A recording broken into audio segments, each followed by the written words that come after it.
It's time for This Week in WordPress, episode number 315, entitled A Bigger Bag and Fewer Cats. It was recorded on Monday the 18th of November, 2024. My name's Nathan Wrigley, and I will be joined today by my co-host Michelle Frechette, but also by Tim Nash and Louise Towler. It is a WordPress podcast, so we spent absolutely ages not talking about WordPress at the beginning. We talk about social networks, Bluesky, and all of that kind of thing. And then we get into the details of the WordPress 6.7 release. There is absolutely loads in here, and hopefully you've been experimenting with it because it's now out in the wild.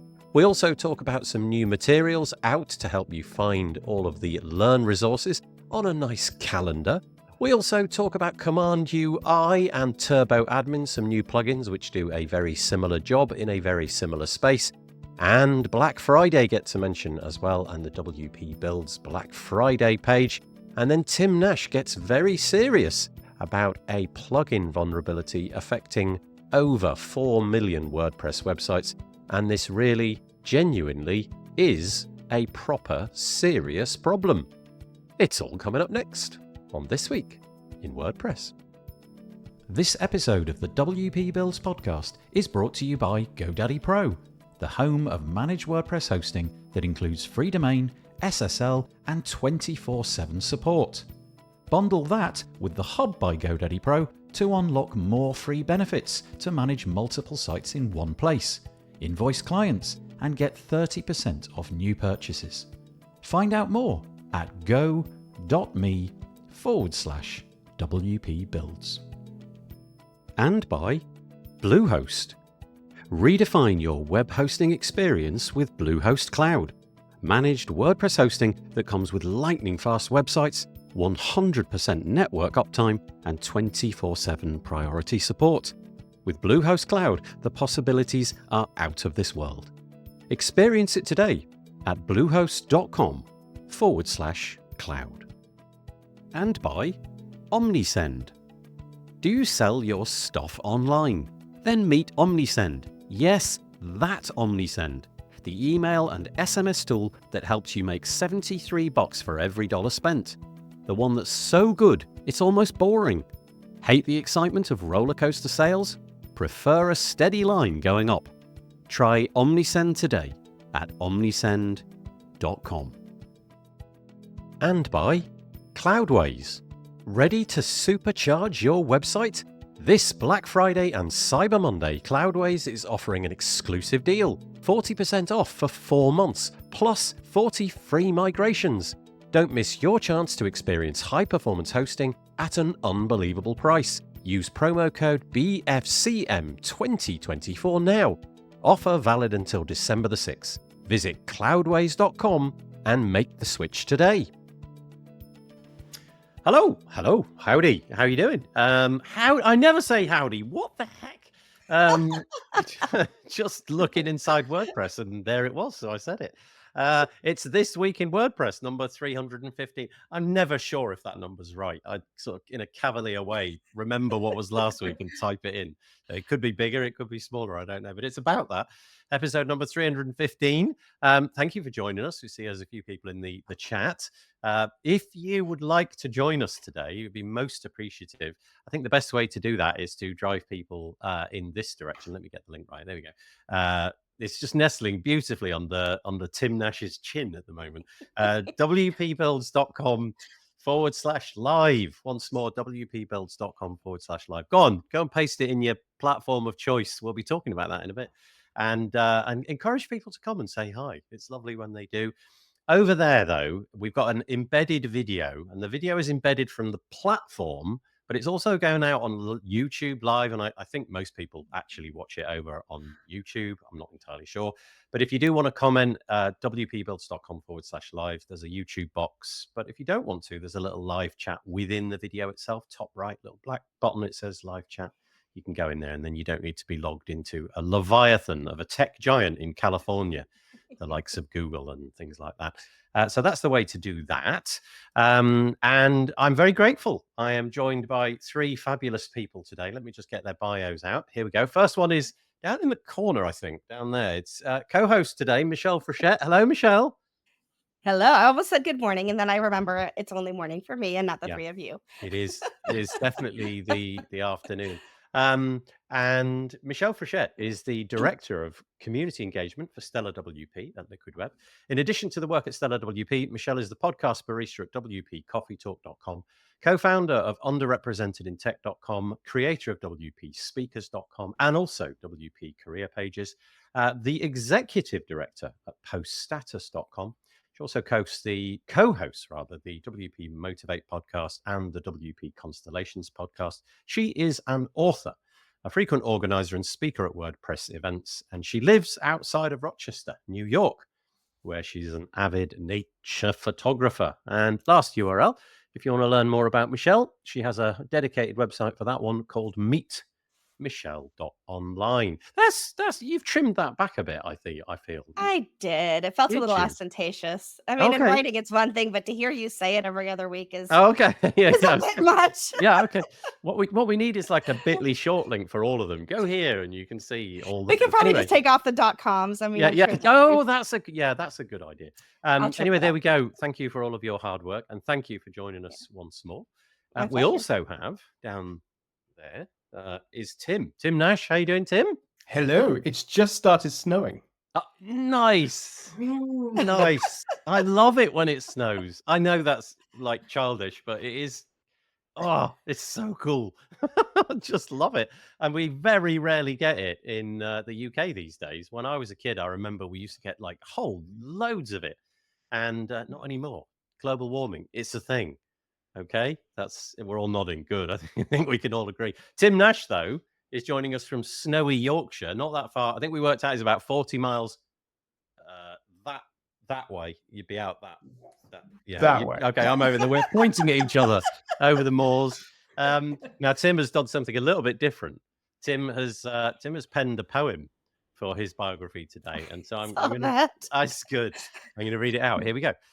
There once was a nam named. Oh, I've messed it up already. There was a nam. Start again. Right, here we go. There once was a man named Tim Nash whose warnings were known to be brash. In WordPress he'd loom, a doom speaker of gloom, but his insights a security stash. It gets better. With hackers he'd deftly outplay and keep WordPress woes at bay. Be it one or a crowd, he'd speak fierce and proud, though sometimes he just gets in the way. Well done, you. Yeah. And who says developers aren't creative? Yeah, well, I said, was that the GPT or was that the Nash? And he said it was a bit of both.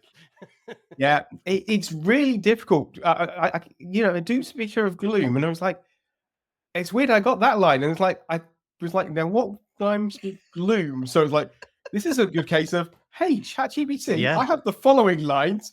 Fill in the other bits. Well, anyway, brilliant. Thank you. You always turn up with something a bit good with these kind of bios. That's really nice. Let's get to Louise. Louise Towler over there. Is this the first time you've been on this show, Louise? I think it might be, yes. Louise, thank you very much for the invite. You're very welcome. Louise and I have met absolutely loads of times in person, but never on a show such as this. So here we go. This is the intro that you've not had before. Louise is the MD of Indigo Tree. You can see that on the little, what is that? The little lower third or something. A WordPress design and development agency with expertise in website strategy, content creation, and technical SEO for business, nonprofits, agencies, and schools across the UK. Oh, that's an interesting pivot. With over 30 years of experience in software and website development, Louise has grown Indigo Tree over the last decade, driven by her passion for technology and business and an enthusiasm to deliver the best results to clients. Louise is also the founder of Canopy, also in the lower third, an innovative plugin for WordPress that helps organizations measure and reduce their website's carbon footprint. And I know that's been keeping you very busy in the more recent months. It has. Yeah. It has indeed. Yep. Let's move on and let's talk about the WordPressy stuff from this week. But there's our panel. Thank you very much for joining us. If you are dropping in the chat, oh gosh, wow. Okay. There's a few. Let's just go through a few quickly. James is joining us and he says, hello, good morning. Well, hello indeed. Courtney's joining us as well. Thank you very much. Tammy. Oh, Good afternoon. I have a fresh chai with vanilla and oat milk. What is everybody brewing? And then it got into the drinks, didn't it? Michelle, Colombian medium brew with Italian sweet cream. That sounds nice. I replied with Lemsip. Lemsip's like this thing full of paracetamol to make you feel less rubbish. I've got a bit of a man flu, so basically I'm dying. Tim can identify, I'm sure. Yeah. Oh, it's terrible. Okay. I have maple tea in hand, says Courtney, and Cozy Cardi of the Day award. Yeah, I wish I had an award for that, but it would definitely go to Tim. Birgit's joining us. She says, hello, gorgeous folks. Peppermint tea for me. Already had enough caffeine today. I do like this idea of doing drinks at the beginning. This is a great idea. And Tammy's recommending that Tim gets himself a pipe. You don't have to smoke it. You just have to hold it. Yeah, just hold it. Yeah. Yeah, It could be a bubble pipe. You could have bubbles in it. I like it. James, he says he's got a tea as well and a leaf in my hand. Had to clean the back deck just now. Tea is the one. Tea is winning out. I thought it'd be coffee all the way this down. Is good old Yorkshire tea in here. Oh, did you hear, Louise and Tim? This will mean something to you. I'm sorry, Michelle, it won't. Taifu has gone bankrupt. Yes. Taifu, the tea manufacturing company, had brilliant ads when I was a kid with these cartoon characters all dressed in like caps and like science overalls and things. They've gone, sadly. So you can't, what is it? Only get an oo with Taifu. And enough advertising that tea brand that doesn't exist anymore. Good morning, says Cami and Reese and Patricia as well. What else have we got? Nippy here. Yeah, it's definitely cold here. And we haven't had Peter Ingersoll, who usually joins us, so I hope he's all right. Hi from Washington, D.C., says Ian. And Tammy agrees with me. Yeah. Oh, my God. Please let it be a bubble pipe like the caterpillar in Alice in Wonderland. Okay, Tim, you now have some homework. DM me your address, Tim. I think I have something coming in the mail to you soon.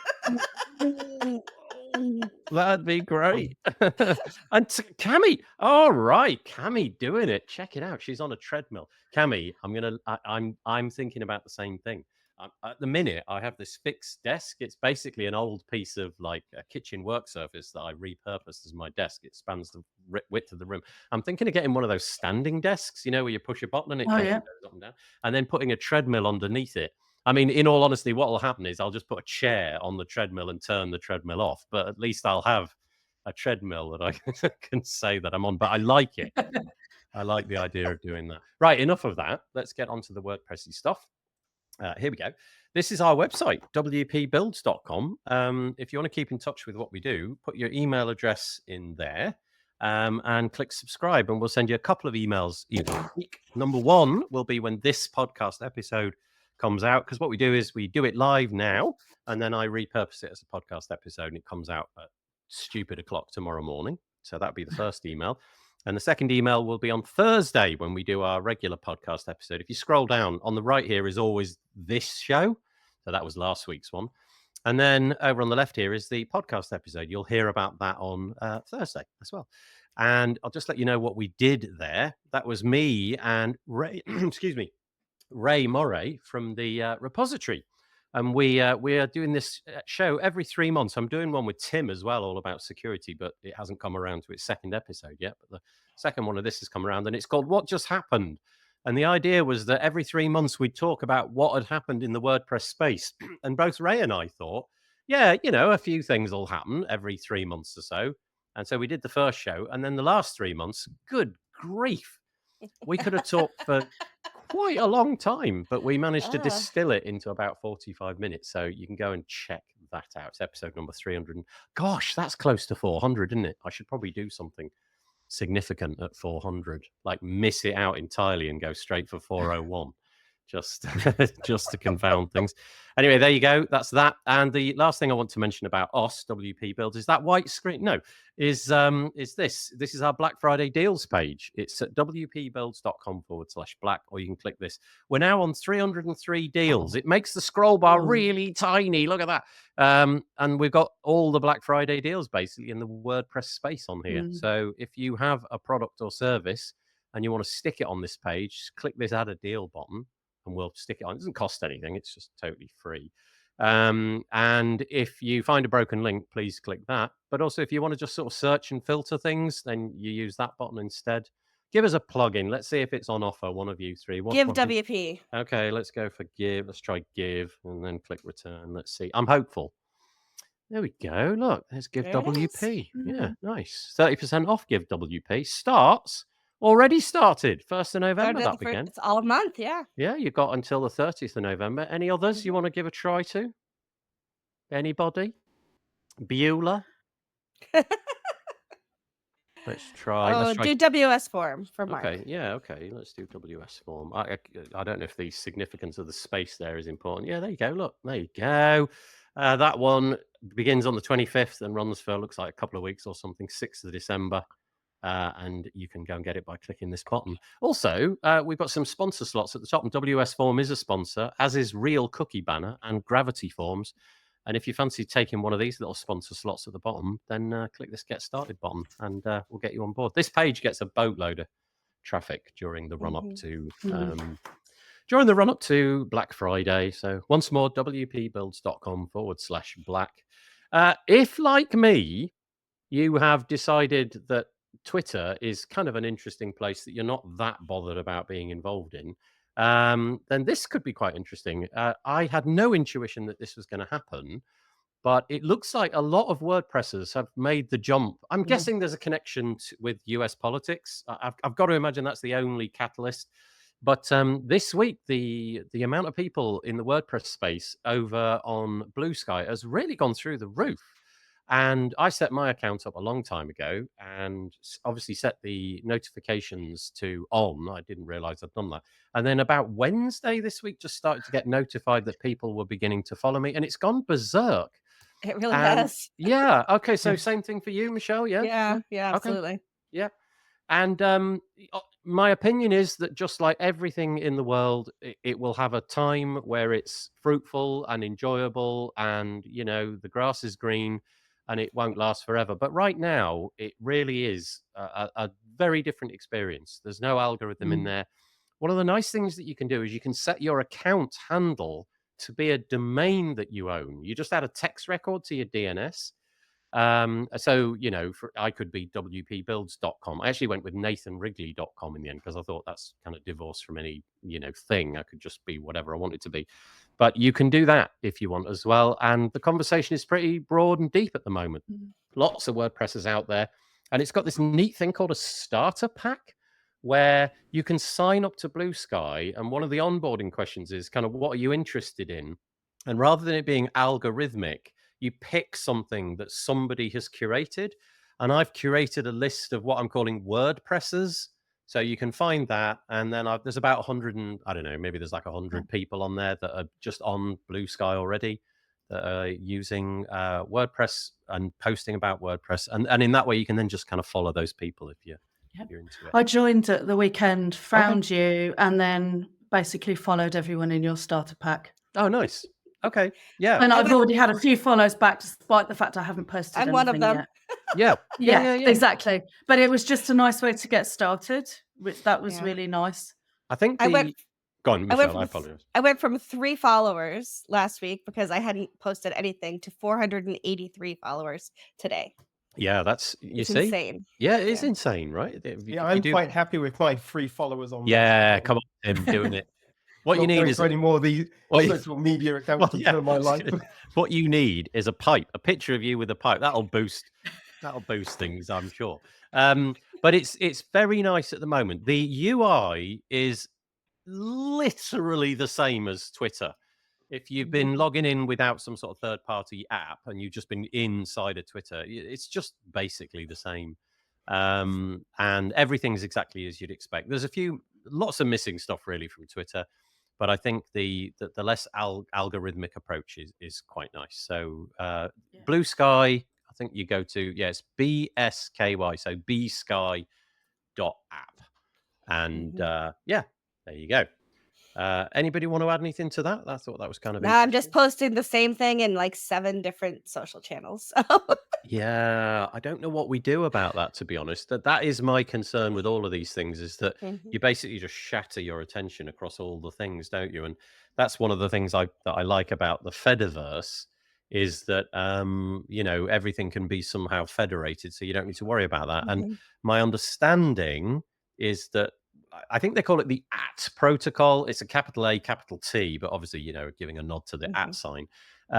The AT or AT protocol that Bluesky have as the backbone of their technology, I think that is intended, maybe it does already, to federate with things like Mastodon and PixelFed and other ActivityPub Mhm. style protocols as well. So hopefully we're Mhm. going into a space where we can, Mm. curate our But own ju- things a little bit more. Just remember that the thing about marketing is you meet your customers where they are. So if you still have customers across all the areas, you still want to be advertising across all the areas.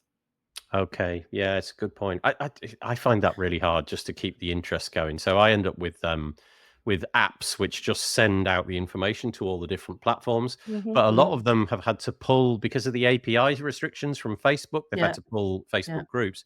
And then more Mhm. recently, the one that I use is called Publer, and it's been really good. But they got a bill for Twitter. Their bill for the Twitter API access is $45,000 Right. a week. A week. Oh, okay, maybe it's a Ouch. month. Okay, let's go with months, right? It's still an eye-watering amount of money. Yeah. Yeah. So they've had to withdraw their Twitter support unless you pay a fee, and the Yeah. fee is fairly significant compared to what you might pay. Anyway, Yeah. so the point being that all of those things just, I don't know, they don't sit great with me, Yeah. to be honest. To answer your earlier question, though, yes, it is very much tied to the U.S. politics and Right. Okay. Elon Musk's being named Yeah. to the cabinet for the incoming president. Mm. Okay, right. Okay, so lots of people moving over there. And just to keep the conversation about treadmills going, because that's what we were all thinking about, Tammy has a standing desk. Best decision ever. Do you have a treadmill under it, though, Tammy? That's the bit that I want to know. What I should get is a chair with wheels on it, and then get the treadmill going, and the chair can just trundle along on top, and I'll feel really good about myself. If Tim gets a bubble pipe, says Courtney, he must also recite the Jabberwocky to us. Beware the Jabberwocky, can my do it. son. Yeah. Claws the catch. Oh no, I can't remember. Something the about a rest bandersnatch. Yeah, yeah. Oh, that's brilliant. Okay. You need a good episode for 404. Oh no, that one I'm just not showing up. Just gonna leave the room. Also consider the FediVerse. Yes, you can even own your own social media with ActivityPub plugin for WordPress. That is absolutely true. My opinion of that, Patricia, has kind of changed more recently, and I've kind of got to the point where I kind of want somebody else to do the handling of the infrastructure of the social media for me. So that's why Bluesky is seeming so appealing. Whereas the ActivityPub thing, and I had a Mastodon install for like 3-4 years or something like that, 3 years, something like that. And I don't know, I just don't want to own people's data in that way or have to deal with it and things. No treadmill. Oh, darn. There we go. There we go. Oh, you're at the gym. Oh, I thought you were at home. Oh, that's less exciting. I'm so sorry. Of course there's a treadmill at the gym. I get it. Right. You're watching. Hang on. Wait, you're watching this at the gym. What the heck? Marcus Guessing Burnett. on her phone. Yeah, this is amazing. I'm yeah. very, very, very, very surprised. Thank you so much, Cami. Marcus Burnett once watched it on a plane, which was gobsmacking, frankly. Does that I'm mean not, there's I'm like a not certain tempo surprised. for her? Are we Hang going on, we too got two- slow or too fast? What's that? Say that again. We need to have a tempo going and keeping a beat. Yeah. going. Yeah. I find the gym very boring. So actually, watching podcasts, I think, is a great activity to do at the gym. And When I first started this podcast, I asked for I was about 20 weeks in or something like that, and I asked for people's commentary. And Doug Bellchamber, who was a community member but doesn't really occupy the WordPress space, he just sent me the slightly pithy comment: "It's the perfect cure for insomnia." It's what he wrote, which I put on the website. Okay, so she says, "Hey, this isn't easy." I'm so sorry, Cami. I didn't mean to be facetious. We're very grateful for your participation. Okay, right. Let's get stuck into the actual WordPressy stuff for this. Oh no! Quickly, apropos of that, actually, this is Bluesky about Twitter, really. And then I thought this is kind of an interesting pivot. The Guardian, which is a UK paper, you can see it here. It's kind of fairly left-leaning, so this isn't a great deal of surprise, in all honesty. But it's got a significant reach in the UK. It's very popular, has a really credible website and presence, and they've decided that they're no longer going to post. And I think it's quite a hit. If I remember rightly, they've got 80 accounts across X, I'm guessing for, sport and politics or whatever else, with 27 million followers. But they've made the decision to step away from X, and I presume it's to do with the political angle. So it'd be kind of interesting to see if X grows in popularity. I was chatting to somebody the other day who knows this kind of stuff inside out, and apparently X has grown in the more recent past. So there's a lot of bots too, though. And Okay. last week it fact checked Elon Musk and said that he was posting things that were wrong. Oh. His own platform fact checked him. So that was funny. I would imagine as well the moderation that they have to do on the comments about some of their articles might be another reason. Oh, yeah. Interesting. Anyway, they've taken the principled decision not to go on X anymore. I think my intuition is that I will slowly but surely kind of move away from X, but we'll see. Okay, on to some WordPressy stuff finally. We're only half an hour in and we haven't really talked about WordPress, but there you go, how we roll sometimes. Here it is, the shiny new WordPress 6.7, named after Rollins, who was, what was his actual name? It just says codename Rollins. Sonny Rollins. Sonny or Sonny? Rollins, not Rollins. Okay, I'm showing my Britishness. I don't care much for the jazz metaphors going down all the time, but here we go. Here's what's new. We got this fabulous new theme, 2025, and it's got it kind of feels like the niche-y theme. It's got like loads of different niches that you can click buttons to invoke. I won't go into that because we've done that a lot. The controversial, I think, zoom out mode, which is invoked with this little button here. If you're watching it, there's a little button fairly close to the publish button, and it's a little black square with two arrows pointing away from each other, kind of zoom out. It's like a pinch to zoom kind of thing. And I've noticed on my WordPress install, I don't know if I've done something wrong. When I drop a pattern in, the zoom is invoked. And so I immediately go into the zoom out interface, which is not what I would want. So I haven't yet figured out how to switch that off. I'm still currently dropping patterns in and I'm zoomed in. Luckily, I knew to click the zoomed out button. But you were saying, Louise, it's just another pain point for your clients to... Yeah, I mean, we build all our sites with the block editor. Real big fans of it. Our clients love it. What you see in the back end is what you see in the front end. And we do training with them. We do a minimum of a 45-minute to an hour online call, showing them how to use the block editor and getting them familiar with it before the site's launched. Sometimes some of our clients are putting content in as part of that as well.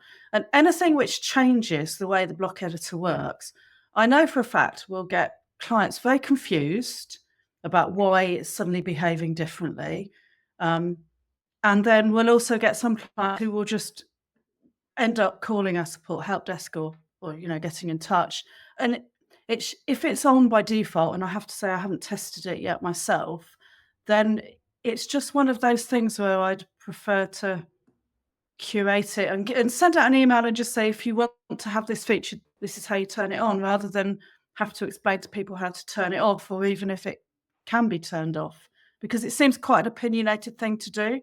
Yeah, what I have is a fairly gigantic pattern. I mean, it really is. It's like really from top to bottom. It's like, if you imagine it in A4 size, it'd be like two A4 bits of paper shoved next to each other. So it's fairly big. So I don't know if it's made a judgment that it would be nice to see all of that, because you can't see it as it's not just like a row or I don't know, some little thing. So I don't know if it's that, but certainly I just assumed there was some mistake to begin with. And because I knew what to do, I just clicked the button and it went away.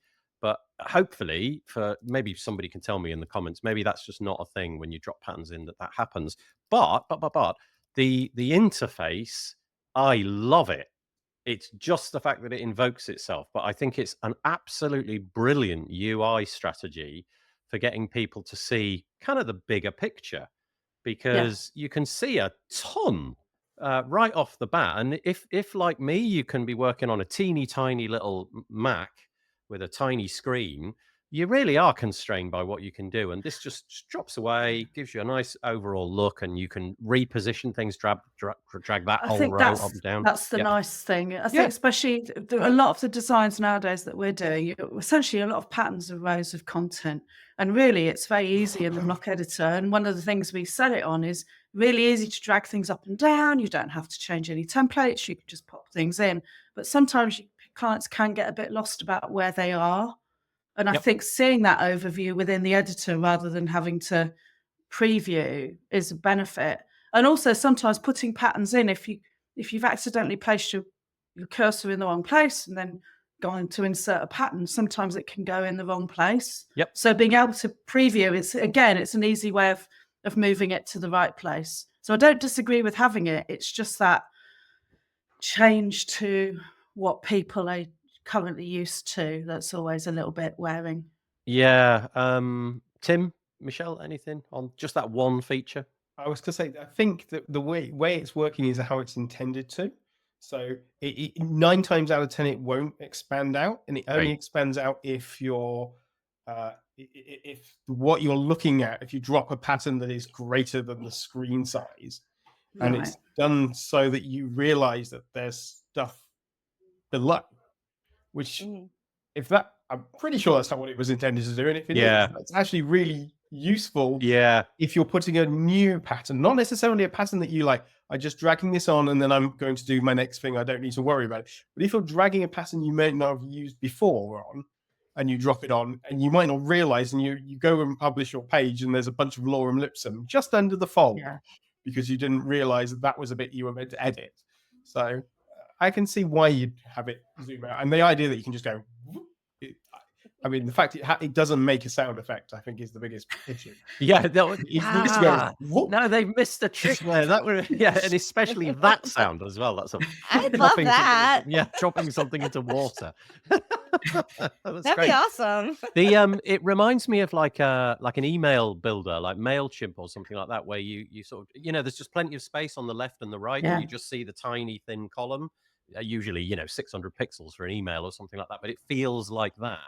And okay, so in my case, where I've dropped in these patterns, it's behaving as one might expect. And it's honestly, it's not that hard. You just click the black button, which is then invoked in the top right-hand corner. Maybe there's a way for me to switch that off. But like you say, Louise, I think it'll replace for me the viewing as a preview. I think I'll just end up clicking that button, and that'll be that, So, okay. Anyway, sorry, this is a bigger article than that. So that's the zoomed out view. Nice feature. Okay, so this, I wish we'd had this for the longest time. So connect blocks and custom fields with no hassle or code. I'll just quickly read it because it does a better job. This feature introduces a new UI for connecting blocks to custom fields, putting control of dynamic content directly in the editor. Link blocks with fields in just a few clicks, enhancing flexibility and efficiency when building. Your clients will love you as if they already didn't.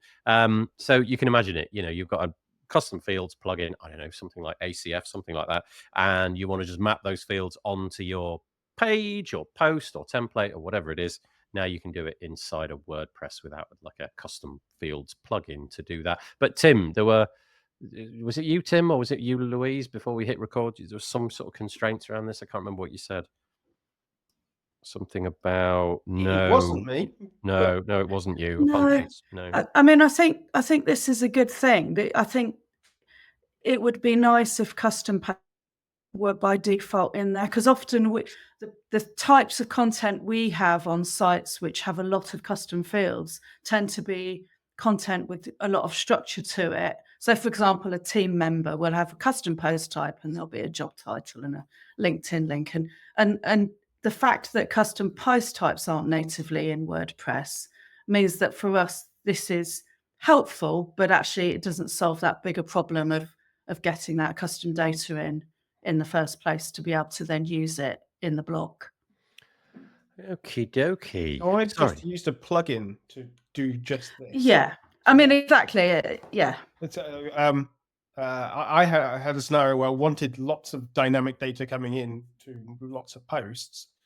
And in the end, I used generate blocks, which has its custom dynamic bits in it. Yep. Which this will take away that need for that. We still don't have what I think is still like the killer feature, which is to do like inline inside a block, be able to say, I just want to replace one word in a paragraph. Exactly that. Yeah. Yeah. And that's, there's been like previews of that. And I think it's called, I think Bits was a name for it. Bits. Tammy's in the comments. I'm pretty sure it was either Tammy wanted it named Bits or it was going to be called Bits, and I can't remember which. Yeah. But maybe she can tell us if that's its official name or not. But until we've got that, this is sort of nice, but it's really clunky to work with. Yeah, you kind of get you get the option of like, I think I'm sure I did play with it at some point. I think you get a prefix and a suffix or something like that, but then you don't get to sort of expand it out and say hi, and then I don't know, insert custom field name. I ended up using an awful lot of rows. Right. Okay. Yeah. And then it's not the right way to do it, but it was the way I could do it. Tammy says it wasn't my naming, but I wanted it to be called Bits. So yeah, that's as good as anything else. Honestly, I'm going to use a complicated word, the nomenclature that we've been throwing around in WordPress recently. We should settle on something, and Bits is easy to spell, so let's go with that, shall we? Okay, so that's a nice feature, though. If you've got some fairly basic stuff at the moment that you want to put into custom fields, you can do it in core. Your WordPress website out of the box can do it. If you're into fonts, there's now a new style section and new possibilities. One nice feature that I spotted on a video from Jamie Marsland, I'll mention that in a minute, is the ability to now play with the fonts and the website designs, colors, etc., separately in the UI. So you can play with the fonts, but not the colors, but the colors can be separate. They've been separated out basically in the UI, and it allows you to do those two things separately. So that's really nice.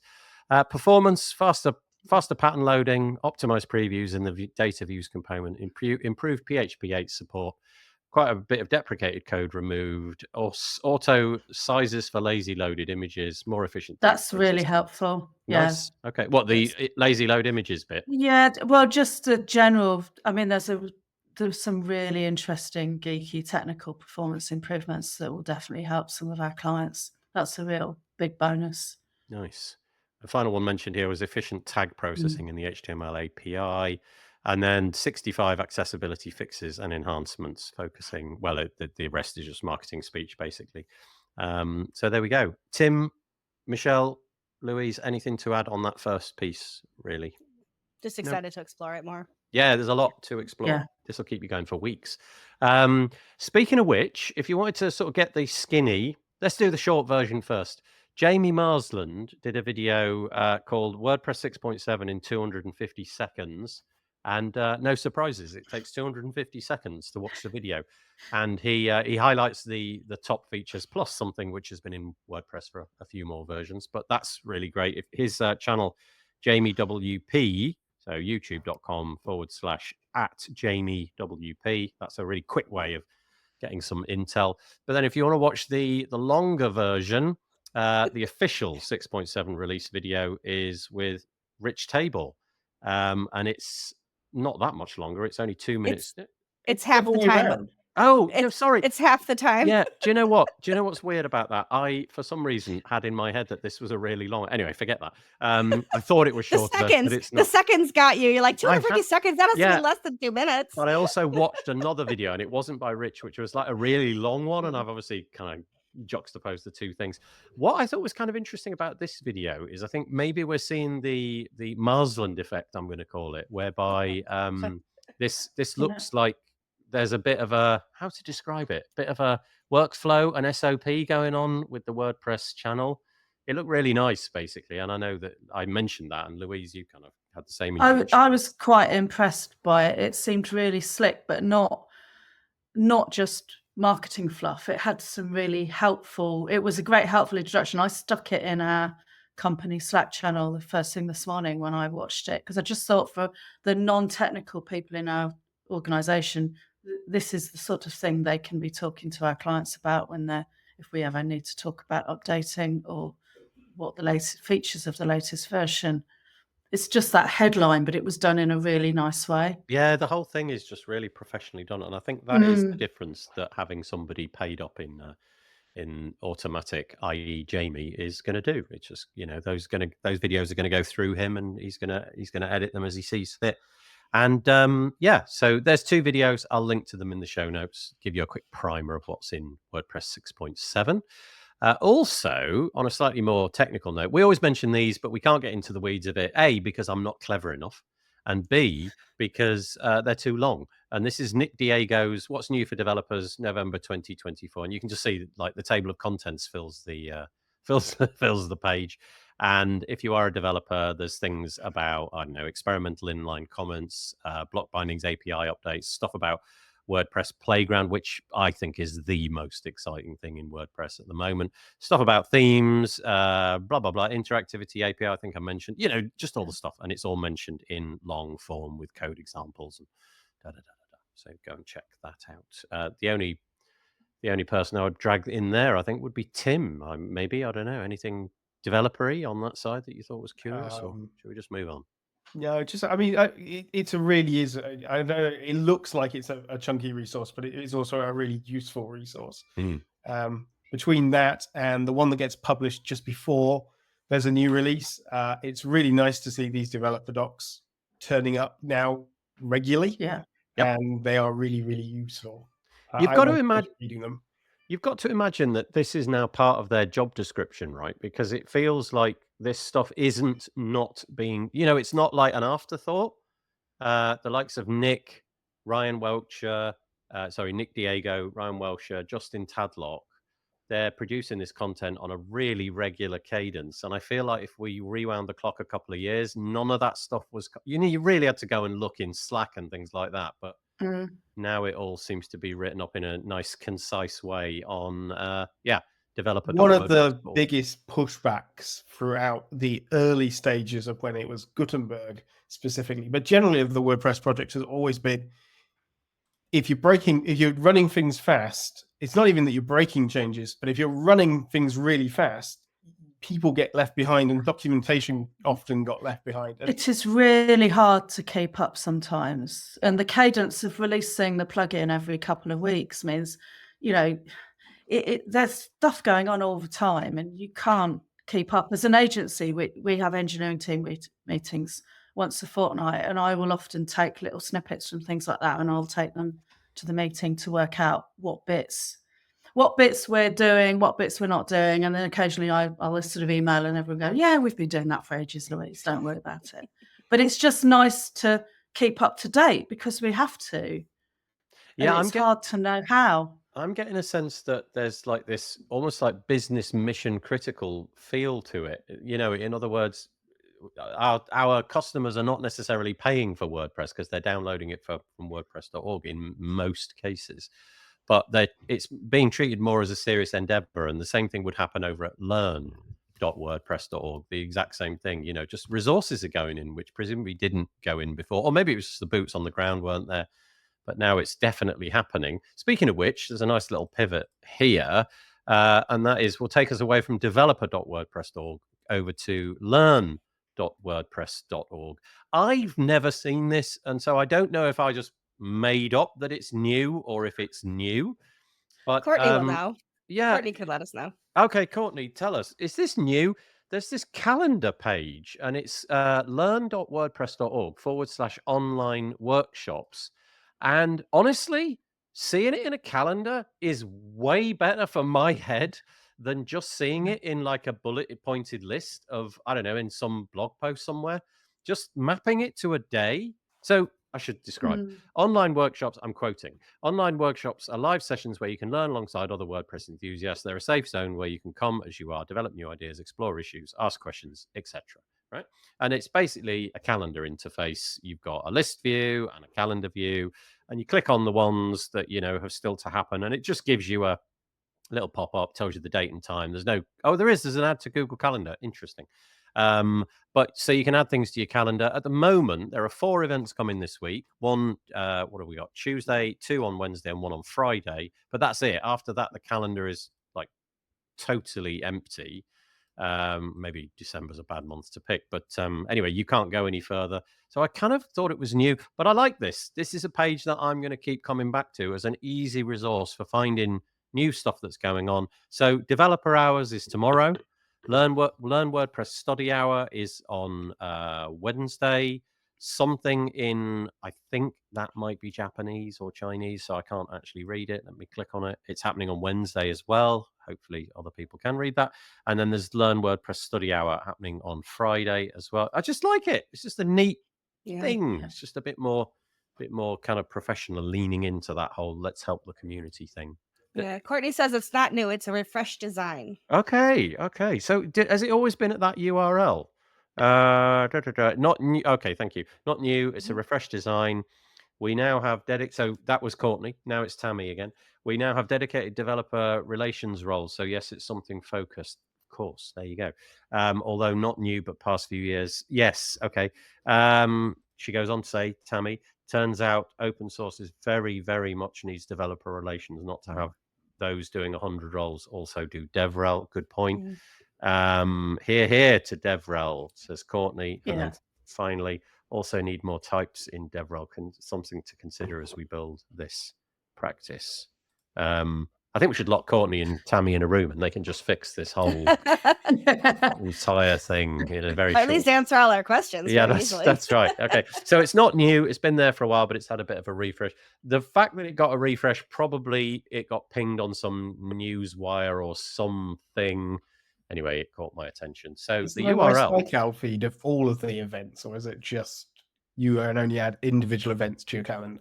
I don't know. Let's have a look. If I click on that, if I add to Google Calendar, I'm actually logged out of Google. No, I'm logged out of Google Calendar.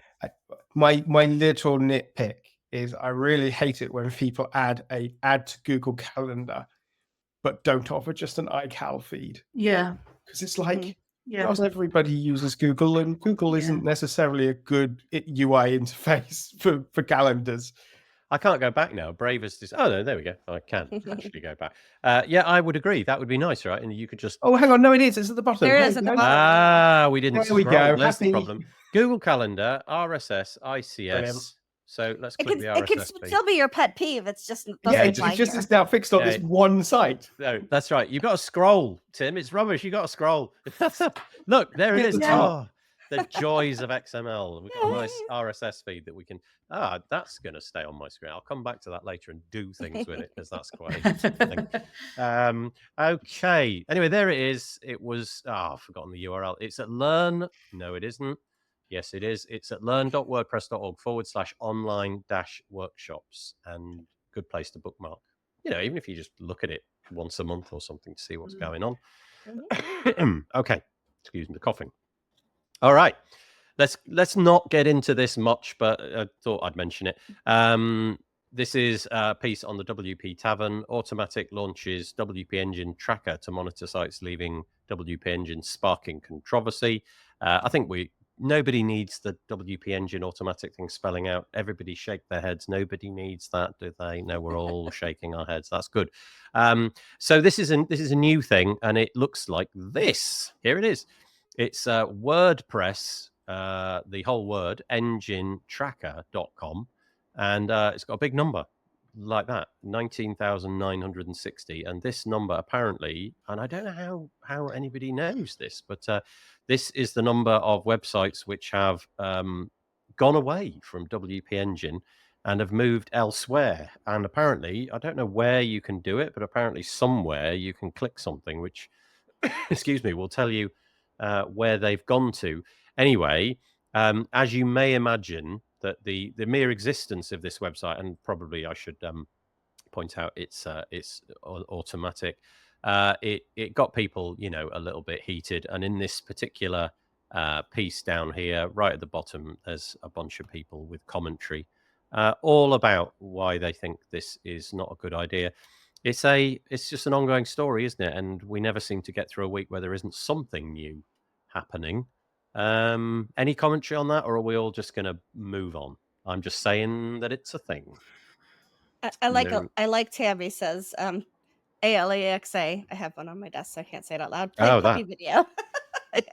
Alexa, play. What does that mean? I don't. It means how you used to have the kittens and the lambs whenever we'd start to talk about this. Yeah. She's like, okay, let's move away to the Yeah, let's move. happy Yeah, days. that's right. That's We right. need rainbows and unicorns at this point, Yes, not yes, people Well, wait for it. stalking How hosting about- companies. How about cats, dogs, and sheep? After that sort of slightly difficult moment, here we go. We're going to have like just a 10-second detox. Here it comes.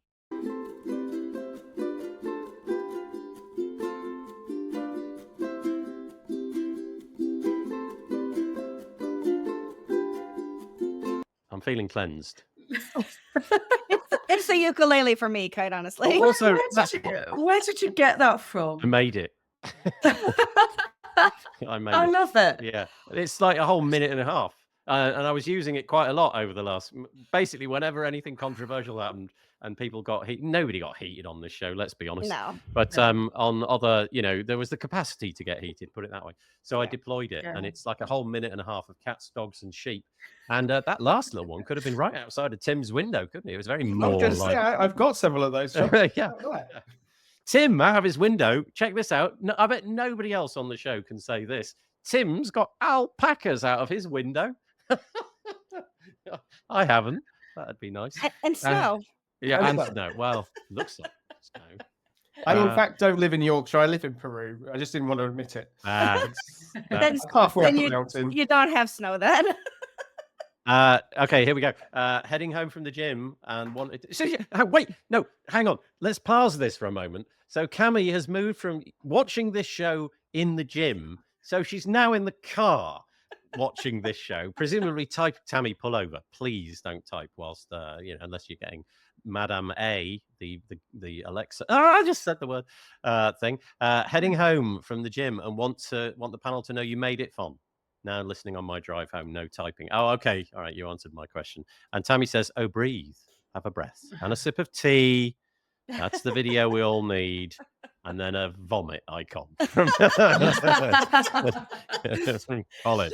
But in response to the sheep or what? I don't know. Colin, I what is don't that know. in response to? I think the fact that it's happened means that you have to mention it, but I don't Yeah. want to get into the who's right and who's wrong. But there it is. That website exists, and we will move on.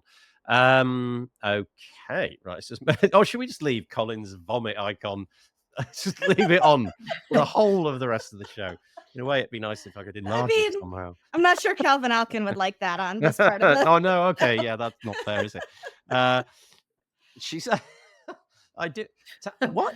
Oh, I see. Tim's got alpaca. You, Tammy, is saying in the comments she's got a lead poisoned squirrel. Oh.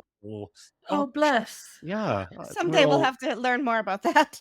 Yeah, some things just catch you short, don't they? There's not a lot They sure any of do. us feel that we can say in response to that, other than I hope the squirrel gets well soon. That sounds awful. Right, Calvin. Here we go. Calvin Alkin and I had a chat. I mentioned this last week. Calvin has produced a product called Command UI, and it kind of took over. If you were on the socials a couple of weeks ago, he released this product into the wild, and it just went berserkers. And so I did a podcast episode where he describes how he decided to build that plugin, and also, the fact that he had no expectations that it would be a success. And I've been speaking to Calvin on and off for the last few weeks, and it seems like it's going well. He pointed out that it didn't take too long for the code to be downloaded and basically, by the sounds of it, to be released by somebody else. So that's kind of an interesting and new development that Calvin's having to deal with. But also, it was an opportunity for me to raise this one, which we talked about a lot in the past, which is a UK dev called Ross Wintle, who came up with something similar a while ago and did it as a plugin, but now can't update the plugin. And Tim, just correct me, does he work for WP Engine? Is that He right? does indeed, yes. Okay, so no longer has access to the repo, so doesn't update the plugin anymore. But there is a Chrome extension or a browser extension, and that means that you can put it in the browser. I actually don't have it enabled because I'm in incognito, But what that means is that you can do, I love this UI. Look at that on the website. That's cool, isn't it? That you can start typing stuff. Isn't that nice? Nice little form. That's what we're all searching for in our WordPress websites on a regular basis. Have you noticed when you do that? Do you ever do that in forms where you just type gibberish? I do it, and basically every time I get more or less the same gibberish.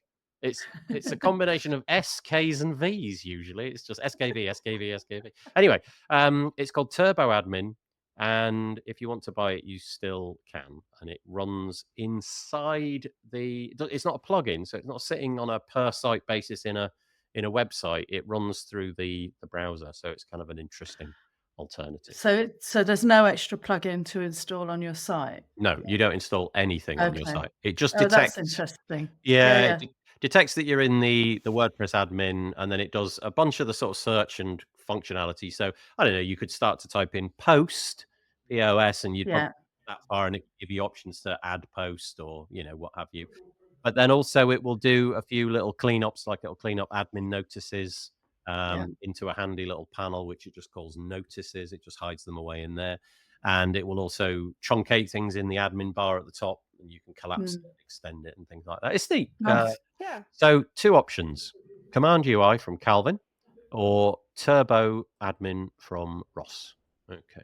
Anybody want to say anything to I am a huge fan of Turbo Admin. Uh-huh. A massive fan, and I always have been from the day that Ross first showed it. And I basically went, "Is it ready for Firefox yet? Is it ready for Firefox yet?" Nudged him until it works on Firefox. Is it ready for Firefox? Yeah, it works with both Chrome and Firefox. Nice. Can I just ask a question? Actually, I'll probably delay that. No, I'm going to ask it now because we're going to talk about Firefox at the end. I know that you're a massive Firefox fan, right? That's your browser of choice, right? It is indeed. Yeah. Do you struggle with that because of its, how to describe it? Chrome just took over the world, and it looks like all the developers, in the same way that, for a long time, if you were developing a mobile app, you went iPhone first, and Android kind of was the second thing. That's probably not the case anymore. But do you find that's the case with Firefox, with things like this? If you want a fun extension that does one thing, you might find something on Firefox, whereas you'll definitely find something on Chromium. So most extensions these days, they have compatibility between all. They use the same sort of API layer, so that in theory, things that work on Chrome work on Firefox and vice versa. Now, this doesn't always work, and let's face it, Google are not good at playing nicely with others. And so they keep changing the ballpark and rules and on how things work. Generally, I find that most extensions that I want to use come from people who care about such things and will want to get maximum compatibility. So it's unless it's a very niche thing. And then if it's a very niche thing, it tends to probably be more likely to be on Firefox than it is on Chrome, to be honest. Because if you're that niche, you're also probably someone who actually cares about like open source and open standards. So hopefully you'd start off on Firefox. They really, what really irritates me is platforms like the one we're on right now, recording, which won't let you use Firefox. Can I just ask, is there a genuine limitation to that, or are they just being annoying? They just can't be bothered. Is it that? It really is.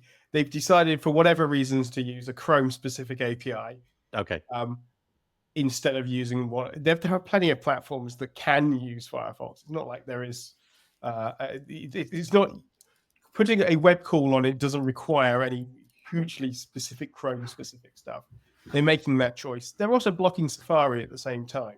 So you have to sully your computer with a Chromium-based browser. I do. If you want something, I'm having to talk to you in Chrome, and consequently, things like my frustrations because like I have to open OBS up just to get my camera to work. Oh, just sorry. Stuff like that will just because it's just. I have a random question, right, which is always interesting to me. Okay, so I got a new Mac the other day. It's actually not that recent. It was about 2 months ago. And I don't know if you're like me, but there's no way I'm going through the Mac OS, like, let's reinstall everything from the old computer. I want that to be brand new, right? So firstly, does anybody do that? When you switch on a new computer, do you just go totally green, everything is vanilla, or do you chuck stuff over? And if you're like me, you just build, you want it to be nothing on there. How long does it take? How long does it take before you just think, oh, sod it, and everything just comes back over? Because I'm at that point now where it's like just beginning to be full of crud. I need to rein myself in a bit.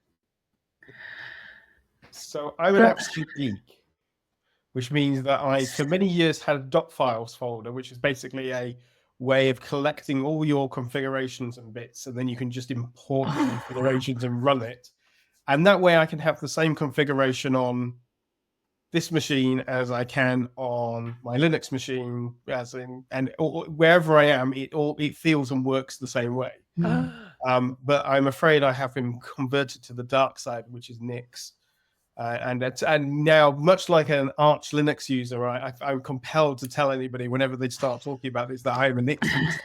Because it's best. It's one of those things I must immediately go, I am a Nix user. Yeah, and the halo begins to form. Yeah, okay. Exactly.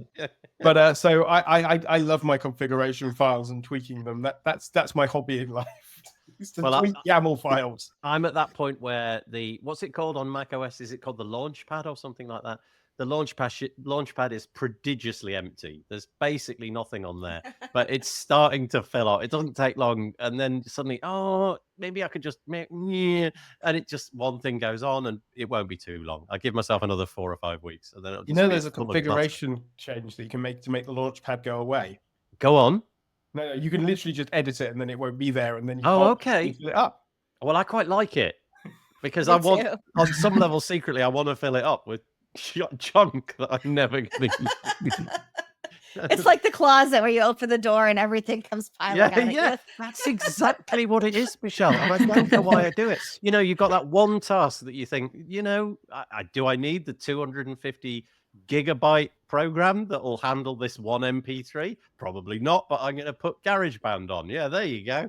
Boom. Actually, not GarageBand, Logic. And it's just massive. All I'm doing is truncating an MP3.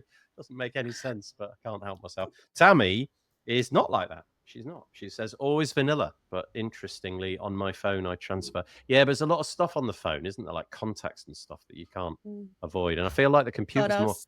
more. Right, photos. The last two PC. I'm a PC rather than a Mac, but the last two PCs. Well, the laptop that I'm on at the moment. The reason I got that was because my old laptop, I came in one Monday morning and the screen was sort of slightly fizzy and it was as dead as a dodo. And one of the things I'm a bit paranoid about is, everything's in, where we share all our files. And within a couple of hours of getting the new machine, I was back up and running again. Nice. And that is, for me, really important. So I have a notebook, a laptop in the office, and my browsers, my tabs, as much as identical as possible, so there's no context switching by machine, because otherwise it just slows me down. But that thing of that disaster recovery of, yes, all I need, because we're on 365, is to get 365 installed, up and running, log in, all the passwords are saved in the password manager, so that's not a problem, and then Bob's your uncle. It's really sad, isn't it? But the moment you do get your new computer out, it is a thoroughly enjoyable couple of hours. I absolutely love it. If somebody were to give me a computer on Christmas morning and I unboxed it, honestly, that whole day is gone. I'm just fiddling with it. But I am with Tammy though, because interestingly, as she said on the phone, when I got a new phone, everything just got copied over. I was not going to start to curate things. It was just new phone, put the SIM card in, away you go. I have a mental process for backing up my photos. It is truly ridiculous, but it works. And no, I can't explain it. I'm not even going to try. But do a video. It involves all sorts of things, but it works. But it's ridiculous. But getting photos off a phone is like the devil's work, I find. Okay, anyway, there we go. 2 products. Go and check them out. Calvin Alkin's Command UI, which Tammy says she loves. Says it's amazing. And Ross Winthall's Turbo Admin, which is a different take, but this one's been around a lot longer. Okay, right. It's time to buckle in. Tim, in the intro at the beginning, let me read it. He said, "Doom speaker of gloom, They were the words quoting. Here it comes. Here's some doom-speaking moment for you, Tim. Now, this is on... Hang on, let me get that Tammy comment away. There we go. 4 million WordPress sites using really simple security, free and pro versions affected by critical authentication bypass vulnerability. This is on wordfence.com. Now, to be fair, WordFence often have titles just like this, lots of big number, WordPress plugin, critical, there's a vulnerability, the sky is falling in and what have you. And so it's, you read the first couple of sentences and you think, well, it's probably not that bad. There's only 14 people that have installed it and so on, blah, blah, blah. This one, though, began differently.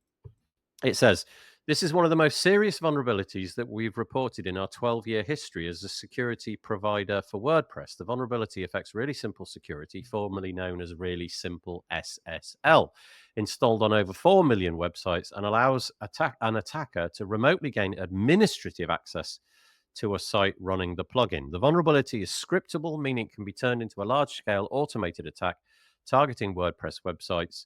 The vendor worked with the WordPress plugins team to force updates all sites running this plugin before we publish this post. So there's some good news.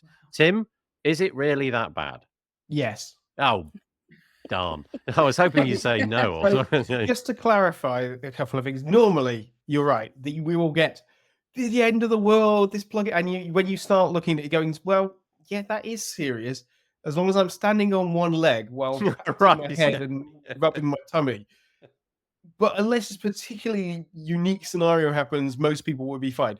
No, in this particular instance, this is as close you get to copy URL. Congratulations, you are an administrator of something. I try to always put people, like, keep people in sort of like, this isn't that scary. This one, terrifying. Now, it's made obviously slightly more worse in that it is a security plugin that is the cause of this. And the security vendors love nothing more than to announce the security vulnerability. Plugins. You can imagine the smiles and jubilations when they find these things. But no, in this case, it's super serious. It's also made perhaps even more so that there are going to be a lot of people who read this and are not going to realize that they're affected, because they're going to see the title, which is whatever is it, really simple security or something? Really simple security. Yeah. And they're going to go, well, I don't have really simple security. What I had was simple SSL. Yeah, it used to be called Really Simple SSL. It got renamed to Really Simple Security. Actually, quite recently, by all accounts. It wasn't that long ago. Exactly. And so this is going to mean that there's going to be a lot of people who don't recognize the name, so will immediately go, well, that's not something to be worrying about. Where it might well be that they actually do have this installed and they just don't realize it. I mean, there are 4 million installs of this. It was a very popular plugin. It's faded away, and most sites probably that are running it today probably don't need to be running it. They just don't realize it. It's scary. It will affect a lot of people, and it's going to, because it's on older sites, there is not an unreasonable chance that there is going to not be automatic updates, and the security team's push may not have achieved what they wanted it to do.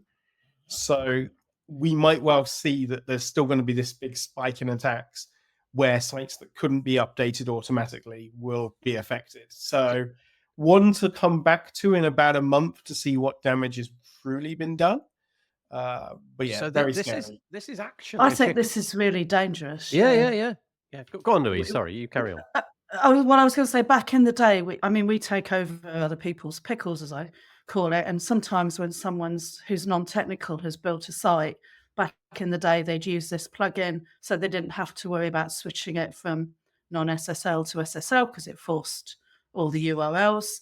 And this was often done by non-technical people, which is fine. It's a great solution when you want to have a security certificate and make sure your site's secure. But it means that the chances are the people who are using this plugin aren't technical. Often the owners of the websites will have had a freelancer or somebody build them the site or help them with it, and then they'll have long gone. And as you say, if they're on, we regularly still come across sites on WordPress 4 point something. They won't necessarily have been updated for quite a few years. and the chances are you won't be able to force an update. So those sites will be 100% vulnerable. Okay, so Tim, from everything that you well, actually, let me just go back to the website, and it says the vulnerability makes it possible for an attacker to remotely gain access to any account on the site, including the administrator account, when the two-factor authentication feature is enabled. Wait, hang on. So you have to actually enable two-factor authentication for this feature, for this vulnerability to expose itself. Oh gosh, I imagine WordFence were probably having quite an enjoyable moment writing that sentence. And it was, as you described it, I think a little while ago, Tim, this was like copy paste URL kind of territory. That's all you needed to do. And now you're an administrator of the site. Yeah. Yeah. Ugh. Okay. So here's a nice thing. This was on the repo, and it would appear that it was handled in a responsible way. Let's put it that way, because the team, the WordPress plugin team, were in the position to force an update on all sites running this plugin before this post was published. So hopefully that mitigated a lot. So that's really nice to know that happened. But nice little comment from Reese here. Hello, Reese. We were chatting on Bluesky earlier. And I'd never chatted to Reese before. So there you go. Bluesky for the win. When Tim says it's bad, it's bad. So, Tim, can you just say it's bad so that we are all clear, please? It's bad. Oh, we need Yeah. we need the opposite video to the dogs, cats, and sheep. We need the sort of like, I don't know, some scary animal. So please, please, please, please, if you've got any client websites that you haven't looked at for a while and you've got the intuition that you had an SSL plugin on there at some point, go and check it out because it might matter. Okay, now then, a couple of pieces. Sorry, somebody. Now I need a GIF of Tim just saying it's bad. Oh yeah, Oh, yes. yeah, with a pipe, looking like Sherlock Holmes. Yeah, Oh, that'd be great. Yes, Yes. I found the pipe already. I'm talking to Tammy about it, so it's gonna happen. I took a few pictures the other day of Tim at the WordPress London event, and they Nice. I missed an opportunity there. We should have had a pipe, Tim. That would have been good. They turned out all right, didn't they? Those And a deerstalker cap. Yeah, exactly. Here we go, Reese again. The slight stutter before Tim says it's bad, it just then made it seem even worse. Under the microscopic inspection here, Tim. Okay, so a couple of pieces now from our panelists. The first one is this one. Which one of you three raised this one? Personalized WP. This comes out of the filter agency. Go for it, Louise. That was me, because we've been testing it out, and we've started to suggest to some of our clients or prospective clients that this might be a nice way of improving their conversions on their websites to make more personalized content with blocks. I thought this post was really interesting, coming up to Black Friday, particularly thinking about how you can use blocks and customize them if it's a returning visitor, if it's someone who's coming on and you want.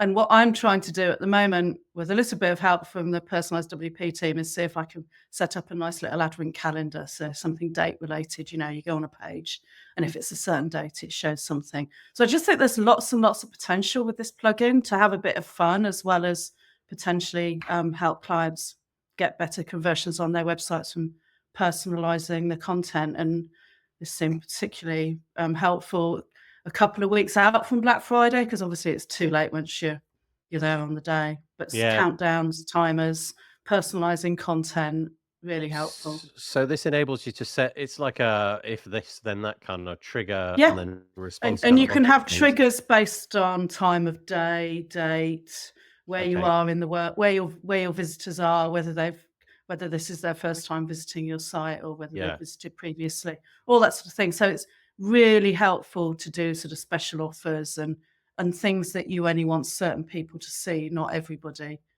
I want to have a trigger that it goes like this. If Tim Nash says it's bad, then lightning bolts come in with sound effects on the website, and heavy rain or something like that. That's Tim's kind of I don't know if he's in agreement with that, but okay, so there it is. Personalized WP. No, I thought you were going to say if Tim Nash block websites. Oh, It's way more straightforward. Yeah, that's it. No, there we go. Personalized WP. Check that out. And then we had another one here. ChatGPT search and how it uses Bing data. This is from Yoast. Yeah, that was me again, because ChatGPT have now released a search feature. If you're on their paid version, it's like $20 a month or something like that. I've been using Perplexity.ai for a while now, which also has a search feature. And the reason I like it is, unlike just asking ChatGPT to give me 500 words on a topic, if I search for something, it will give me the websites that it's got that result from, which gives me that slight confidence of where that content is coming from. The reason I thought this was interesting and very timely was because I was chatting to one of our clients last week, small professional services organisation local to us. They'd had an inquiry from somewhere really random. When they followed up on it, how did you find out about us? The people said, oh, we use ChatGPT. So Wow.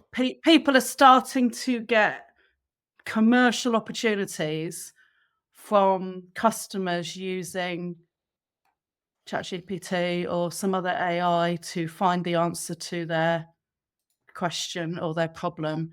So, and in the UK, people aren't really using Bing so much for search as much as Google, but this is a good reason to get your website properly indexed by Bing, and then make sure that the search bot bit of it can go and use your website in the search results. Have you used so not sort of like through an API or anything like that, but have you used the ChatGPT search interface? Yeah. Is it basically like Google, like a form field, and you just fill it in and It's a form field. You get a sort of a result below, but then for me on my big screen on the right hand side, I was getting a list of. is it like this? What I'm showing on the screen now, would that be how it looks when you get a result? Oh, that's interesting, isn't it? Yeah. So It's it prioritizes a really nice the user first one, experience. right? Yeah, but then also, you haven't got any ads. You haven't got. It's just a nice user experience. It's back to a bit more what Google was too many years ago to remember. So what I'm looking at there, so if I use ChatGPT search, that is in the same way that if I use ChatGPT, it mimics the idea of it's typing it out and it types it all out. Yes. This isn't like directly straight from the whatever website it's using. This is ChatGPT's attempt to corral a bunch of information into one page's worth of information that you can consume, including charts and things.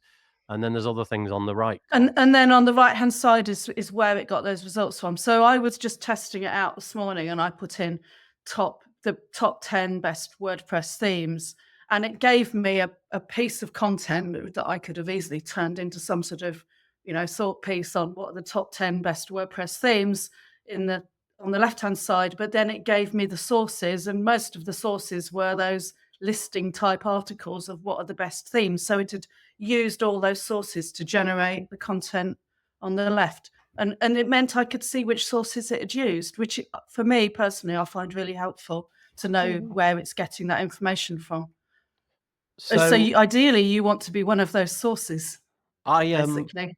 I can imagine that if you're already paying for ChatGPT, and this is the interesting thing, I think loads of search companies have come along and tried to do paid search, and none of them have succeeded because it's just such an impediment, because Google is already fantastic at delivering things. But a lot of business, and I mean a lot of businesses, are already paying for ChatGPT. So the search, that's just now, if you like, for free, right? It's just part of what you're already paying for. Okay. Yeah. So that's an interesting, so they can start to really challenge Google. And obviously in this case, we're looking at a piece by Yoast. Yoast are going to have to be on top of this, because I'm imagining it's going to deliver a very, very different set of results, not like SERPs based. Yeah, no, and I think the interesting thing is making sure your website can, because initially when AI came out, there was an issue of copyright, and do you want your website and your content scraped by AI? Well, that ship sailed, but now it's about making sure it's scraped by the right AI bots so that you can appear in the in the AI search Gosh, it's results. fascinating, isn't it? Yeah, And yeah. and for me, it was particularly interesting because we've never spent much time talking to our clients about Bing, but here's a really good reason why you might want to, because essentially it's fundamentally using Bing search results. It's certainly not using Google. Yeah, interesting. Tim, Wouldn't- Michelle, anything on that? Wouldn't it be interesting if using ChatGPT search, it gave deference to the things that it recognized that it had written and raised them up in the the search results? I think that that's something we also maybe need to take a look at. So what do you mean by that? Do you yeah. mean that it like somebody had in the past, somebody had created an AI piece of content, published it as a blog post, and now ChatGPT was finding Mhm. that? Is that what you mean? Yeah, Oh, exactly. okay. So Yeah. almost Yeah. anything that at the end says in summary, you know. Yeah, or uses the words. Well, there's certain keywords, isn't there? Yeah, The there way are. you just know that a chatbot has written that because it's Mhm. just this I don't know, just sort of hyperbolic kind of Yeah. language that it's using. Okay, so that's interesting. So that's on yoast.com/chatgpt-search. It kind of worries me, all this stuff with everybody throwing AI out onto the internet, and for that reason alone, Michelle, is that I don't know how we're going to know what's AI and what's Right. not at some point. You can imagine this Agreed. self-fulfilling prophecy where the AI just writes more stuff to Yeah. promote itself and And also people who are really good writers, some of their work is looking like it's created by AI now and is being Yeah. incorrectly flagged. Oh, I watched a YouTube video. I rarely watch YouTube, but I watched one this weekend, and it was a musician. This is such a horrible thing, right? I'll try and find it if I can. It'll be in my search history somewhere. I It was watched a the same video. Did you and, see it? Did you see it? Yeah, A I know music. immediately which one you're going to talk about. Yeah, let me say, and you can say, yeah, that was the one. And it was a musician, and he's obviously got a very large YouTube channel, like 500,000, or I don't know, hundreds of thousands of people. So he's credible. He wrote music specifically so that it would be consumed by an AI, which would then rewrite music like his, and then he wrote his own music, and then he got a copyright violation from an AI company because his music sounded Whoa. too much like the music that had been written by the AI. And it all happened in like he got from start to finish in, I think he said 20 minutes, didn't he, or something? Yeah, They did it the was a whole endeavor ridiculously in, fast time. yeah. And so basically he wrote a piece of music. Mhm. It got caricatured by AI. Presumably the giant marketing, the legal engine on the back of Yeah. whatever it is that does these copyright infringements, spotted it almost immediately, issued a copyright notice warning, and he either had to pay it or take his content down. His own music. Right. Yeah. It's I mean, scary. it opens a whole can of worms, because who owned that music in that way that he created initially? Because that's like, if he as the end user put in the parameter in the prompt to generate the music, does he now own that, or does the AI company own that?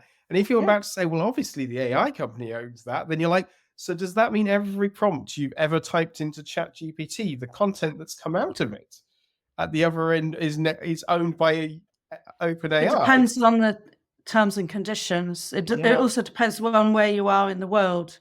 So if you're based in the UK, it's more likely to be owned by you. But if you're based in the US, it's more likely to be owned by, because it also affects the legal liability. If the IA spouted back something that was dangerous, who's liable for the damages resulting from that? I And think it depends guarantee where who's you are. liable for it is not the AI company, who magically will Well- suddenly remember that they found this obscure piece of law that says they're not responsible. But you're exactly right. And except you've got YouTube, so Google, and Google are going to just go on whatever suits them. They'll switch country depending on wherever they want to be at. Just going very quickly back, I have been doing a challenge throughout November where I haven't been using Google search at all. Huh, nice.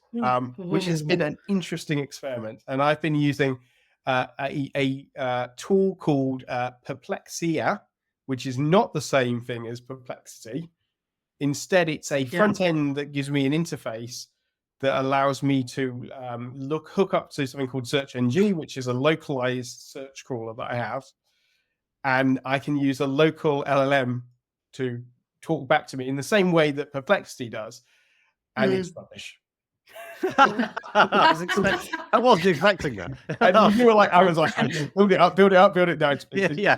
It's a load of a rubbish. nightmare. And in fact, 9 times out of 10, I have actually been known to do it. But That's funny.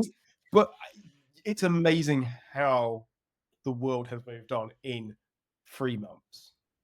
I think on some level things like that video, like I think broadly speaking, I'm a bit worried about AI, and not for the it's going to create a load of robots and shoot us all. Not that kind of scared. It's just all the unexpected consequences. And his video, that musician's video, really distilled it in such a perfect way that the actual content of his head could be used against him by an AI successfully.